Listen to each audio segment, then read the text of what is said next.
Hello, guys. We are back for episode 5 of the Popcorn Square podcast. But before we get started, we'd like to wish everybody a happy new year, 2024. Clap it up, everyone. Yes, happy new year. And also, special announcement, Kage is here. Hey, what's up? Yeah, he's here. All right, so today we're going to be talking about Saw, everything Saw.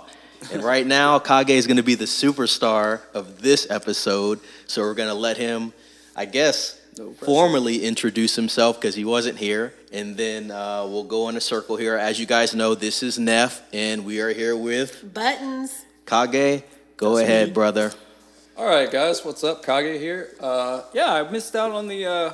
Unfortunately, missed out on the first 4 episodes. I was feeling under the weather, had some family emergency. But I'm back, I'm good, and I'm ready to go. So just like Neff said, we are talking about the Saw franchise today. And like he said, this is kind of my baby. I'm a huge fan of the Saw franchise. I saw, no pun intended, I saw... Which Saw one? 11? Saw 11. 10. No, 10. 10. There yeah. is going to be 11, but 10. See, we're getting it mixed up already. Yep. But yeah, I saw that recently, so I can definitely talk a lot about that. Mm-hmm. Where to begin? This is such a big franchise. So since you're really into this, Kage, and I know a little bit about Saw, I haven't seen all 10 of the films, but I've seen, I believe, at least 4 of them. And the last one that I did see was Spiral. Now, I know that came out a few years ago, but I actually got to see that on Hulu. And I was actually pleasantly surprised with it.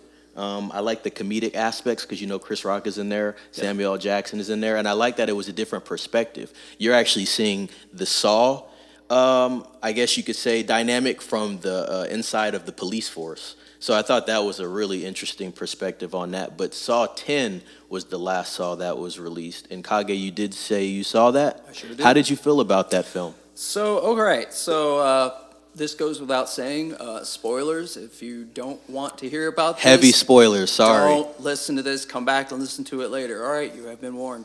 All right, so... Saw 10, what can I say about Saw 10? Saw 10 was, I think, in my opinion, a pretty awesome film because it was very easy to understand. Saw movies, if you look at the franchise as a whole, there's a lot of time skipping, you know, and it's very easily to lose track of what's going on, when it happened, and all that. You can sit down as hard as you want, take notes, watch YouTube videos, and try to find the right way, the chronological order, and unfortunately, it's pretty near impossible. Okay, I tried it multiple times. But speaking specifically about Saw 10, what I like about it is the story was very easy to understand. It starts off with John Kramer, a.k.a. Jigsaw. He is dying of cancer. Right? He's got a pretty aggressive form of cancer in his brain. And so he's told he's got 6 months or less to live. So he starts looking into other avenues to try and see what he can do to get treatment. Well, he found out about treatment in Mexico of a miracle doctor who can cure cancer in anyone. And here's a record of all the patients. Here's a picture of all the people he's helped. And he was like, okay. And he heard about this through a friend that he met through a cancer support group. So his friend gives him the contact info. John Kramer looks it up, he gets in touch with these people, and he's like, okay, now I'm going to go to Mexico and I'm going to get my treatment, okay? So all that is pretty straightforward, easy to understand, but it's a Saw movie. There's no such thing as happy endings. Things eventually go awry. He quickly finds out that there is no cure, that it's all BS. Mm-hmm. What happens is he's given medicine, his head is taped up. Doctor says, don't take the bandages off. It's going to take a long time to heal. Take this medicine twice a day, and you'll start feeling better, and we'll come back with a follow-up. And he's like, okay. And so he starts feeling better, and he's taking the medicine like he's told, and then he feels like he's ready to take the bandage off. Well, he slowly pulls it off and realizes there's no stitches. There's nothing. Wow. Jigsaw is the last person you want to double cross. So they were trying to pull like a placebo effect kind of thing? Like yes. That's why he was feeling better, is because he thought he had received the treatment or whatever? Right. Because like when, and I'm not trying to offend anybody, but like if I would imagine if you have cancer or any terminal condition, you will reach for anything and everything that sounds promising, and no one can fault you for that. That's just a part of being human, But he reached out for this, seeing it as a miracle cure. This is going to help me. No, it didn't. And guess what he did? He went back to the area where he got his treatment. All of the people were gone. All of the equipment was gone. There was nothing but cables laying on the ground, plastic, and he realized really quickly what happened. Yeah, he'd so been now, scammed. so he Yeah. went from thinking, "Oh, I'm being cured," to, "Oh my God, I'm still dying," Mm-hmm. and these people took $100,000 or however much they took from him, and so, in typical Jigsaw fashion, he's gonna get his payback. So he captured each and every person that was in on it. Including the cab driver that drove him to the thing, who wasn't a cab driver. He was actually a part of the scheme. He was one of the doctors, and he figured it out by watching the guy's eyes. He goes, "Wait, that guy looks familiar," and he heard his voice. So now these people wake up in one of his traps, and here we go. Cue the normal Saw formula. It was really good. The traps were about as much as I expected. I think in some ways I feel like I'm kind of, I don't know if numb is the right word. It doesn't have the shock value because now we're 10 films in. Right, you know what you're getting. Desensitized, yes. Great. No, that's perfect. Kind of become desensitized at it. And like, not that I'm a sicko or anything, but it's like, what are you going to do to make me, surprise me? What can you bring to the table? Because like, it's not like I'm looking for gore, but if you're going to put it in a movie, especially like Saw, what trap are you going to do to like really get my mind going? It's like, man, how did you do that? Could you do that? That's crazy. So the traps were, I feel like they were definitely stepping it up, but I think the end-all thing that really jumped out at me about this film was towards the end when somebody, for the very first time in the franchise, puts Jigsaw in one of his own traps. That's never happened before. He's always 2 steps ahead. You know what I mean? And so the woman who is the boss of this entire operation, she was the fake hospital boss or whatever, she's doing the whole scheme, okay? She's in charge of the whole thing, making millions of dollars off people with terminal conditions. They're dying, and she's collecting the money. She has a huge mansion. They show that in the movie. And so anyway, you find out that she and her husband, who again was another doctor in that area, they're both in on it. And a little kid came to go check on the warehouse, and they captured the kid. This is the very first, there's many firsts, okay? First time in a Saw film, they actually got a kid involved. And now you get to see a vulnerable side of Jigsaw that we've never seen before. He is, because he does horrific things, true, but he does it for a reason, very harsh reason, but he's trying to turn people, make people realize their wrongs. But this wasn't just that. This was revenge, as well as revenge for all the fellow patients like himself that these people have crossed. And so that's one thing. But he gets put in his own trap, and they said, get in the trap or we'll kill the kid.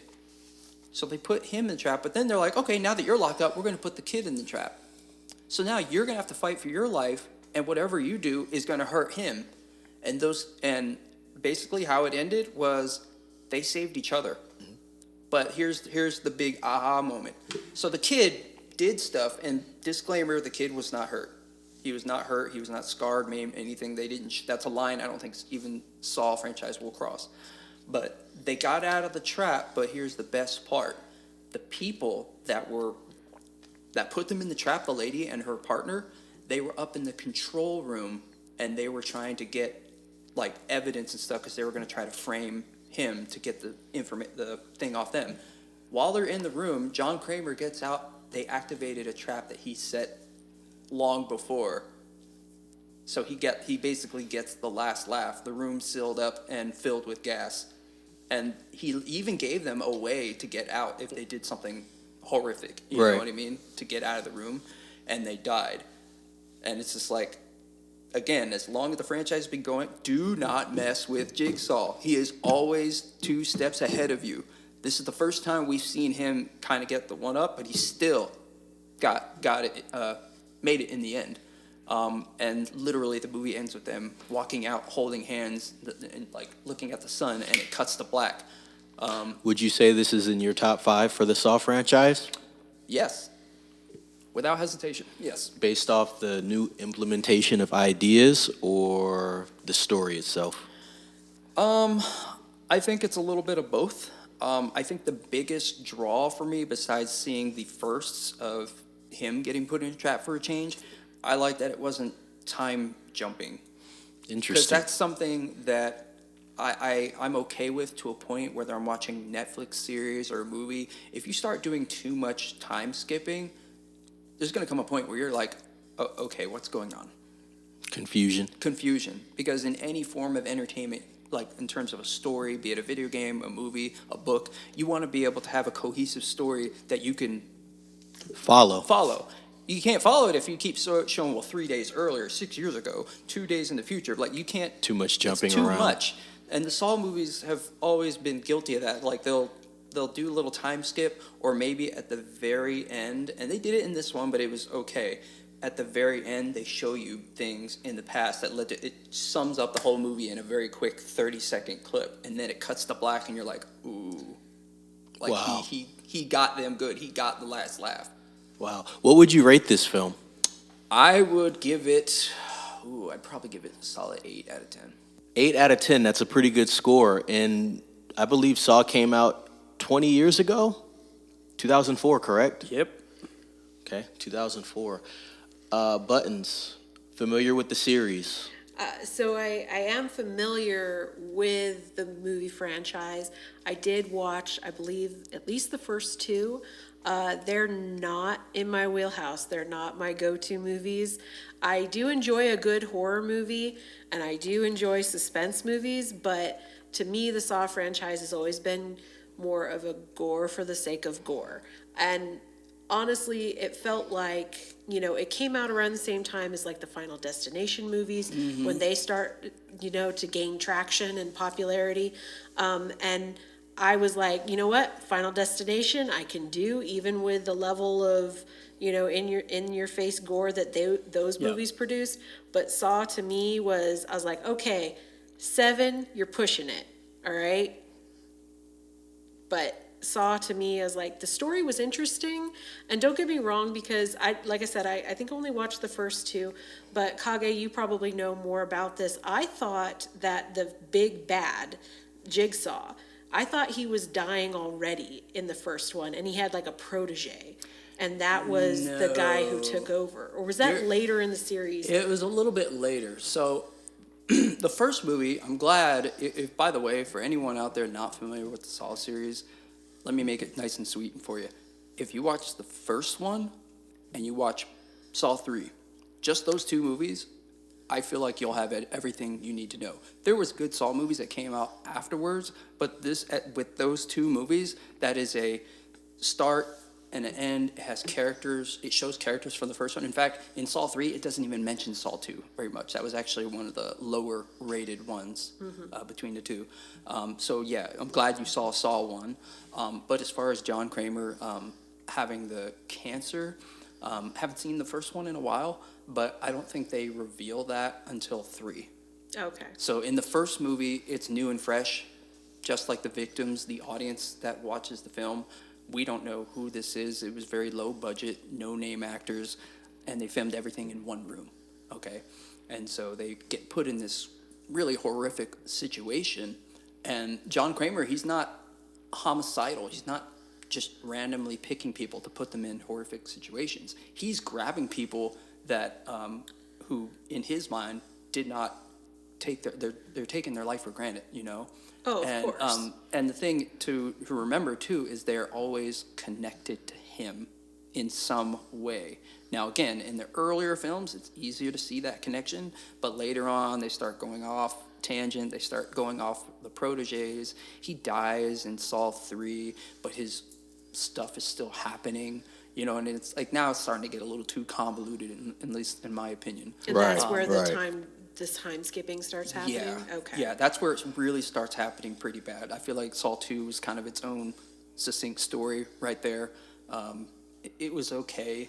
I don't think it was it for me as a fan of the franchise. It didn't really grab my attention. Didn't really keep my attention. I watched it because I saw the first one. It's a Saw movie. Whatever. There's nothing to do today. That's the mentality I look at with Saw 2. But Saw 1, I was like, pretty short, sweet, easy to understand. No time skips, and that ending where he just gets up off the floor and you realize the man who orchestrated this whole thing has been in the middle of the room this entire time. Right. Wow. Right. You know what I mean? One comment that you made, Buttons, that really got my attention. It's not a criticism, and I agree with what you say, though, is I, too, don't like movies that are gory just for the sake of being gory. You have to do it in such a way that makes sense. If I'm watching a zombie movie, I'm expected to see gore. But if I'm watching another action movie and there's blood and guts and chopping head off, I'm like, you're gonna lose my attention. Because there's no substance, there's no story. You're just trying to go straight for shock value. Saul doesn't do that. Like he does put people in these horrific situations, but he always gives them a way to get out. Granted, they got to do something horrible to get out, but he gives them a way out. Later on in the movies, his accomplices start doing their own thing, and they start thinking not with his vision in mind, and they start putting people in traps that they can't get out of. So that's why I'm okay. That's my opinion. That's why I'm okay with seeing the gore in these movies, because I'm like, okay, it's a Saw movie. It comes with it. I get it. This is what it's going to be. That being said, we kind of touched on this with what's it called? John Wick. Mm-hmm. Okay, the main character died. Okay, sorry, spoilers, everybody.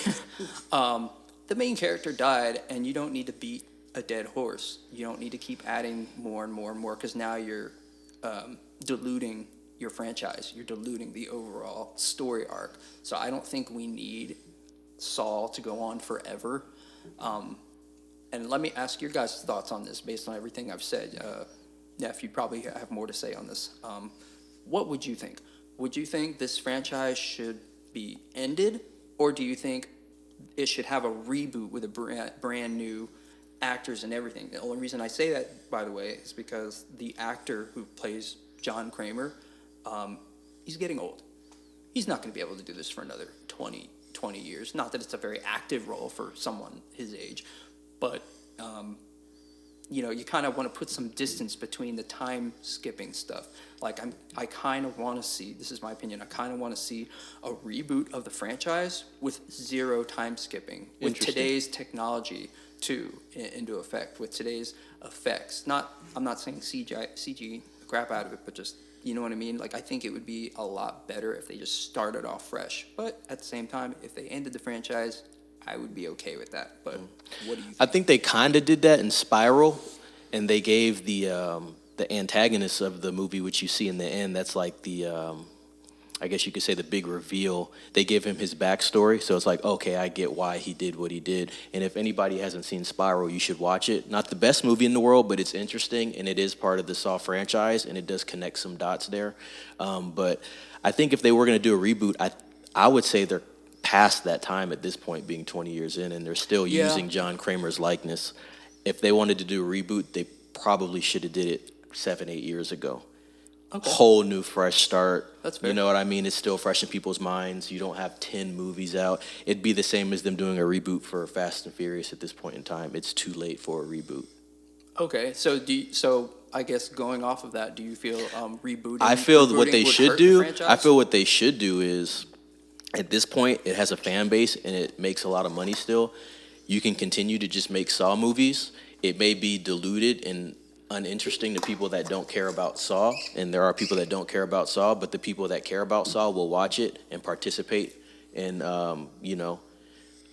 helping them make money for the film and keeping it going. So I think they should do what they should do for the fans and just appease the fans and just keep going, in my opinion, because it still makes money and there's still a fan base that likes the movie. When the movie stops making money and people don't like the story and they have to be listening, right? They need to know, do our fans still like this story? Are they still engaged? Are they still interested in seeing these movies? And you can look at that by box office as well.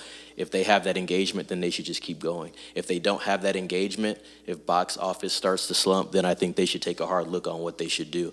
My opinion, reboot's a little late, but if they did reboot it now, it wouldn't be a bad thing at this point, because then you could get people re-engaged in the story, and you can keep going along, and then it won't be the same oh, John Kramer, is he dead, is he not dead, he's here, he's not there, we're jumping around. You don't have to jump around because you just reboot everything.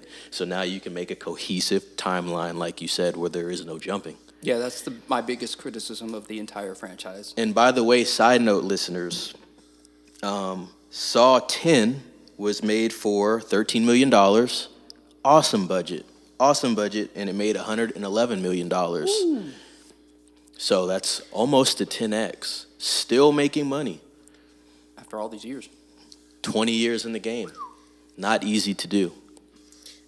I do want to make one kind of clarification, or I guess maybe even you might consider it a justification. Go ahead. But, I was saying that the Saw movies are kind of, in my opinion, they're gore for the sake of gore.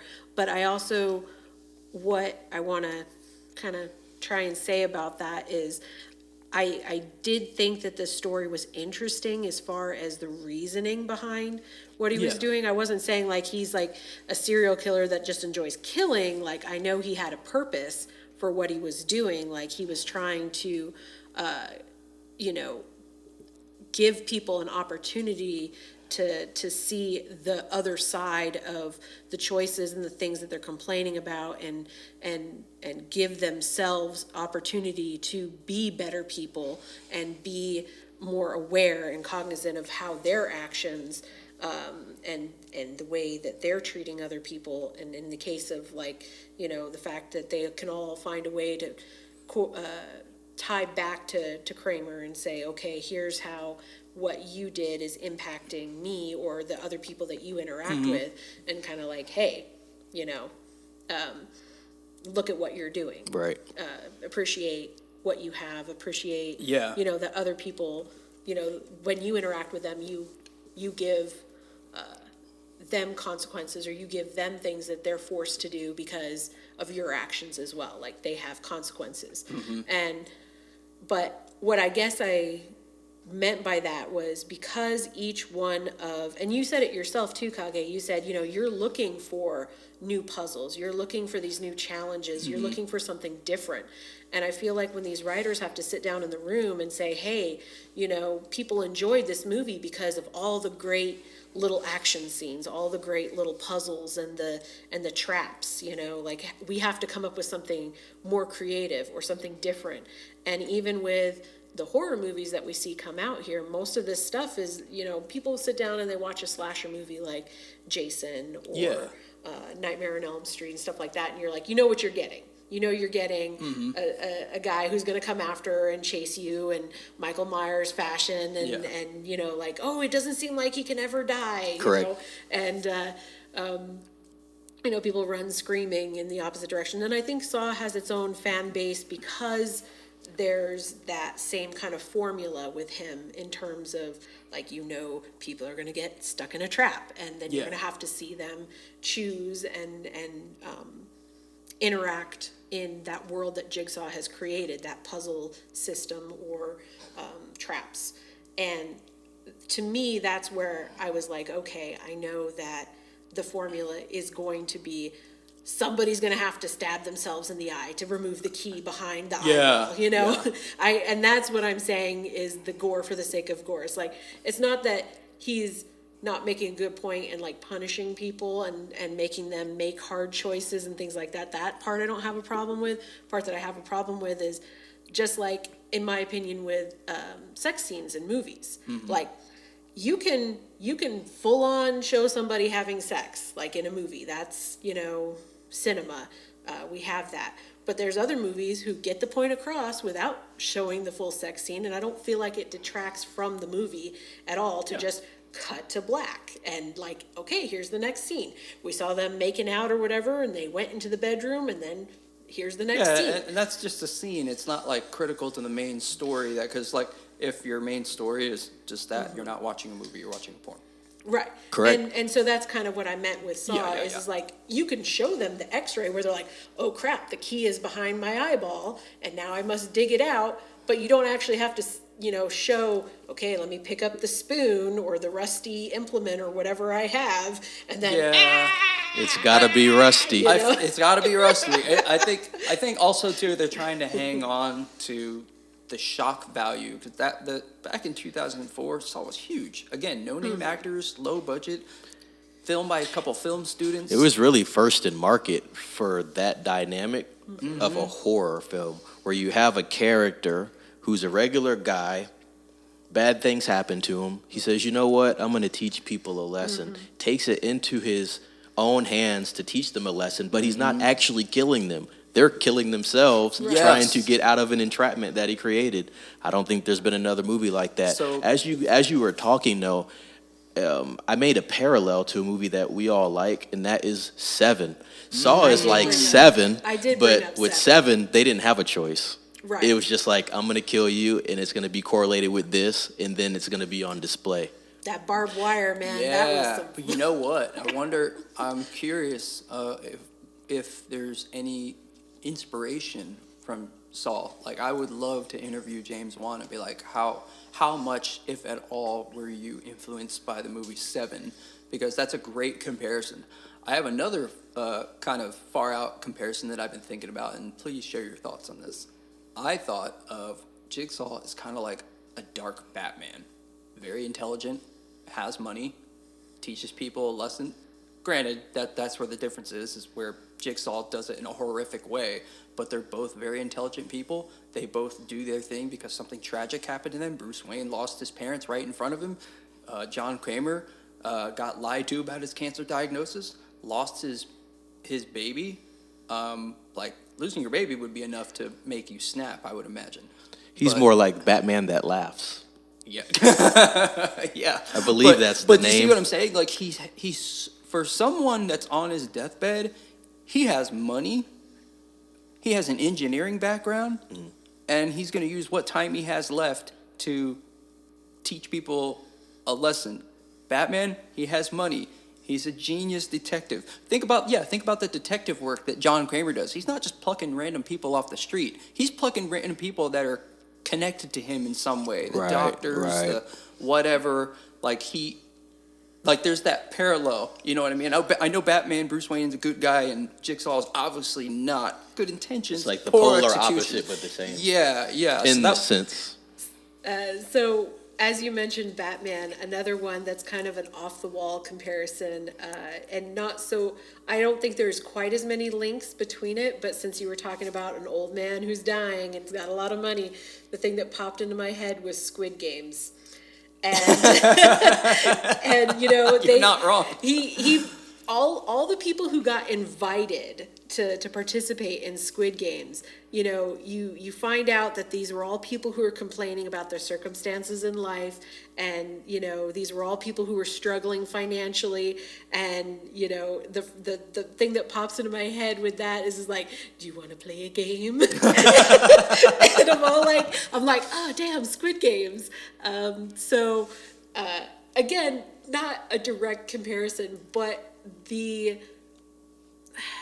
I guess you could say the twistedness in terms of, you know, again, these people are willing participants, you know, they agreed to go in there. They had the opportunity to back out and be like, you know what, no, I want to go home. And I think at any one point they could back out. I'd have to rewatch Squid Games. It's been a couple years. Yeah. But the funny thing about it was, you know, again, some of these people were killing each other, especially, you know, because it's like you presented people with a whole lot of money and you say, hey, guess what? Whoever's left standing, they're the ones who are going to get all this money. Mm-hmm. And, you know, you see that devolving relationship from where people at first were like, oh yeah, we're all going to help each other out. And then eventually it's like, nope, sorry, you know, I'm pushing you off the frickin' bridge, and, or, you know, whatever, I'm going to be the one who lets go and everything else. Or, you know, there's one of the scenes where they're like having to cross, and some of the blocks that they're jumping on give way. Like, and he's like, no, just like keep going. One of the kind of bullies or whatever, he's like, keep going, keep jumping, you know, and guess what, when you make a wrong choice, you fall to your death. Yep. And he was like, no, you keep going, keep pushing people forward, because he was like, I'm not going to be the one who falls to my death. I'm going to, guess what? You don't want to go? I'll just push you off now and you'll die now. And that was kind of, like I said, that twisted mentality. You kind of can make parallels with how Kramer does his little traps and things like that. And one thing that popped into my head as you were saying that, a lot of the Saw movies have groups of people, and then throughout watching the film, you see how these groups, that group of people are connected. They're all connected in some way, and like you'd be amazed, just like what you were saying with Squid Game. You put people in a group in a very dangerous situation, and watch how quickly they turn on each other, and that speaks about the human condition. You know, the effects of greed on people. Right. The effects of fear, fear-mongering, whether it's real or not. People do crazy, horrific things out of fear or out of greed. Or that mob mentality. Exactly. Because gosh, I can't remember the Saw movie because it's all mixed up now. But there was one of them where they were in a barn, and I think there's like 4 people. And they had collars around their necks with locks, and there was a combination, but it was on these syringes, and you have to figure out from those which is the right combination on the right lock type thing. And then one of the guys killed the girl to his right because he was freaking out, and everyone's like, "Oh my God, why? I can't believe you did that!" Blah blah blah. But it saved them, not her, you know. And then as the movie goes on, they start turning on each other even more. So that's a really great connection, actually. As silly as you may think it is, like Squid Game, that's right up there. Yeah, good point. It says in my research here that Saw 11 is going to be coming out in September 2024. Birthday time. Thoughts on that, Kage? I guess I got a movie to see for my birthday. What do you expect from that? I got to be honest with you. I really don't have a clue. I will see it just because I've seen all the other Saw movies in theaters. I look at it as a good time. I'm not really looking at it in terms of a AAA, really deep story that tugs on my heartstrings or makes me think, speaks to my soul and nothing like that. I went into Saw 10 for the same reason. Never seen it before. I've seen all the others. Might as well check this one out. And it actually surprised me. I feel like it's the best Saw film I've seen in a very long time. It was refreshing. But with 11, I don't know. I'm going to see it. I'm open to seeing it just because I've seen all the others. Kind of going back to what we said about John Wick. When you kill the main character, you can only do so much to keep the franchise going. In my opinion, I feel like it should, call it quits. But he's not dead yet, right? You said they walk off together and it just cuts to... Well, this is a prequel.